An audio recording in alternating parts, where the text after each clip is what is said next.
All right, everyone, we get a really happy story right now. It's sort of in two parts here, though. Unemployment for the first time since the year 2000, almost 2 decades ago, has ticked below 4%.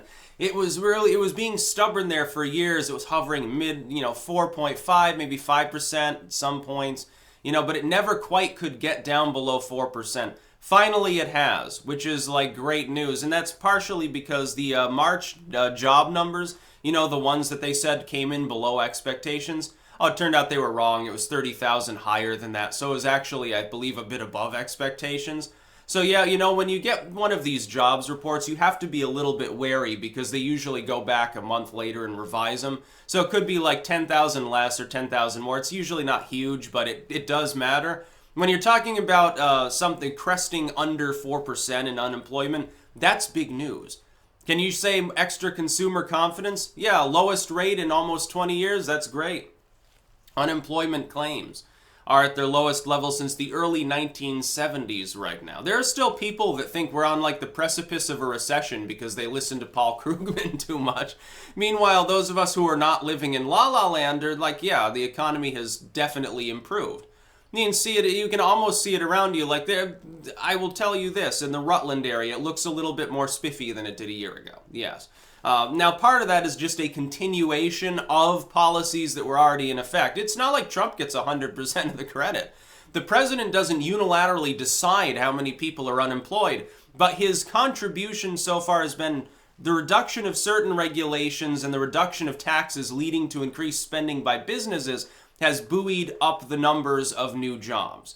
Going after China, winning a trade war within a week, that certainly helps with confidence. Yes, I am more confident about the U.S. economy now than I was when Obama was president.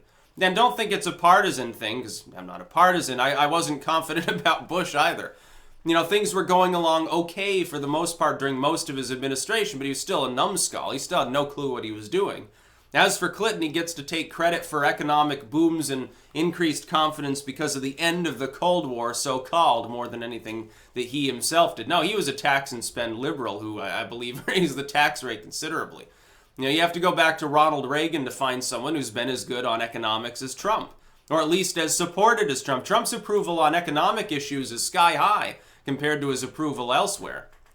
People primarily at this point, if they don't like him, they don't like him because they think he's a bigot, or they're still worried about foreign policy, or they believe in sanctuary cities. They're certainly not worried much about the economy. Now, there's still plenty of work to do, of course. It'd be great if the unemployment rate could be 3%.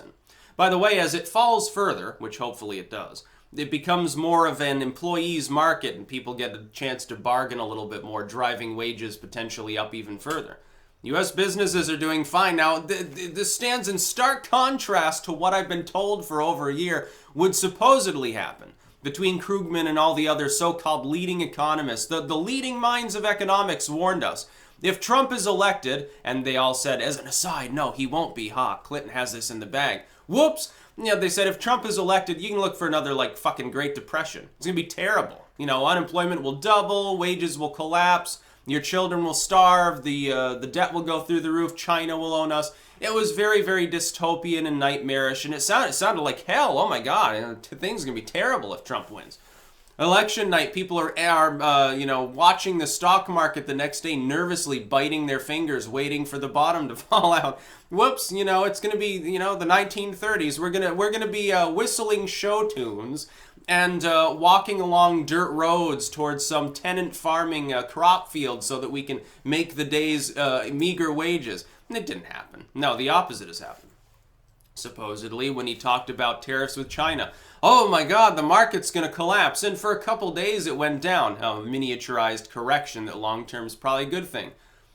Where's the recession? Where's the stock market collapse? By the way, the stock market not being Main Street anyway. It's not the same thing. You can have a really great situation for middle-class America, and the stock market, does mediocre things. Or the stock market can boom like it did during most of the Obama admin. In all honesty, Obama stock-wise, he was fine, but it didn't boil down to the average American much.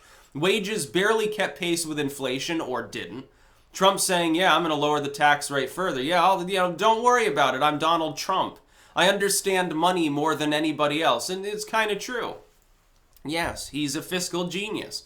Look at the way he's structured things. Yes, yeah, a little bit cutthroat too. Yeah, I shelter from higher tax rates. Who wouldn't? You'd have to be a moron not to. You should pay less taxes, not ask me to pay more. It's a winning strategy, by the way, during the election, as opposed to Romney, who pretended to be humble.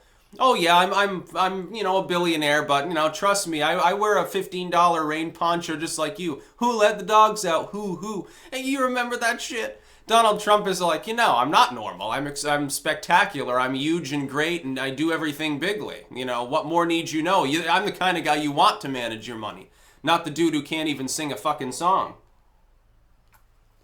By the way, look up Donald Trump singing. I think there was one skit that he did where he was dressed as a farmer, and it was very funny. I can't remember who he did it with.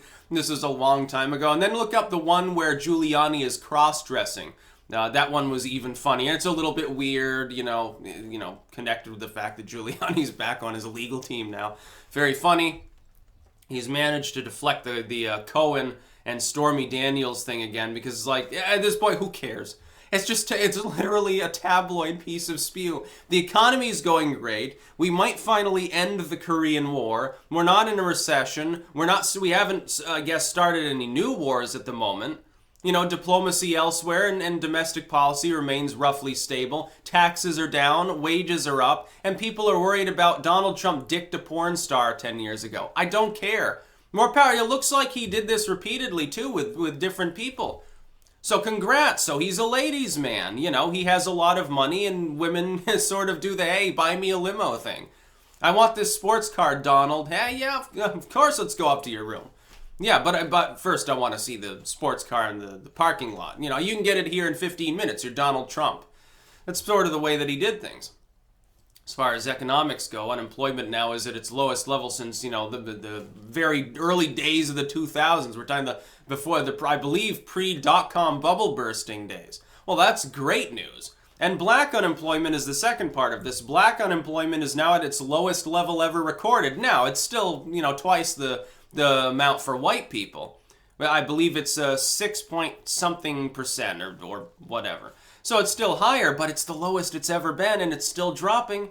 Now, trust me, that's going to have some degree of effect upon voting demographics come 2020. There are a lot of communities in this country primarily worried about money, about taxes and jobs. People want to be able to get by. The social issues take a back seat to money.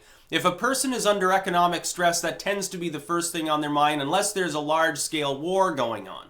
Unless there's a very visible, large-scale, boots-on-the-ground, hefty invasion going on, then money tends to be the first thing on anyone's mind if they are stressed.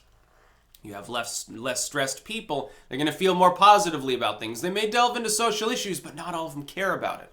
So, they're going to affect the voting results in 2018 and 2020. People now focused on the economy more, I think, now anyway, because all of these social issues have sort of died down.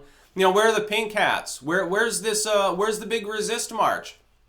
I'm not seeing so much of that anymore, which is exactly what I predicted. They're not going to be. They peaked too early in their anger. They peaked before Trump had a chance to actually do anything dumb potentially. In the first half of the first year, their anger peaked. It's slowly declining now. By midterms, they're not going to have so much energy.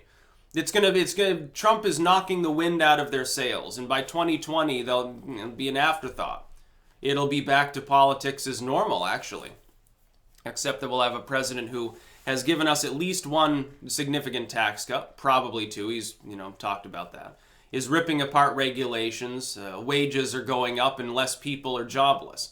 Now, some of that reduction in unemployment is always, inevitably due to people not making unemployment claims because they're no longer eligible or they no longer want to find a job. They're like, fuck it, and they throw their hands up and walk away. They're no longer counted as unemployed if they're not seeking a job after a certain degree of time. Most of it, though, is job growth. It's finally keeping pace with population growth at a steady clip. It's good. Nobody can argue that the unemployment rate going down and wages going up is bad for the economy. It's impossible for Trump's fans at this point to counter by saying that he's bad for the economy because he obviously isn't.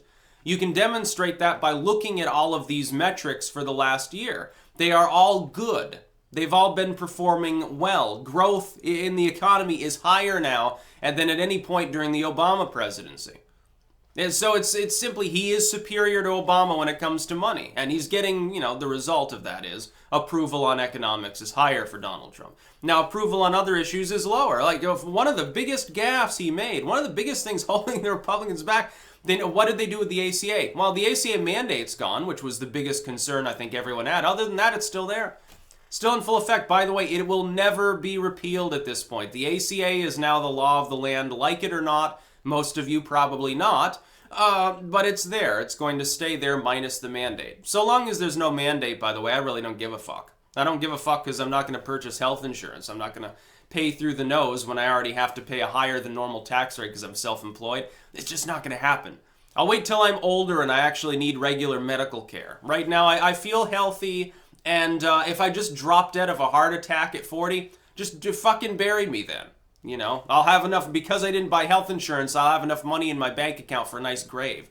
That's essentially my mentality. I'm just going to do my work, keep my nose to the grindstone, and fuck them. The less I can deal with the government, the better. But unemployment going down is a good thing. It was standing at like 4.2 stubbornly for a while. Now it's 3.9.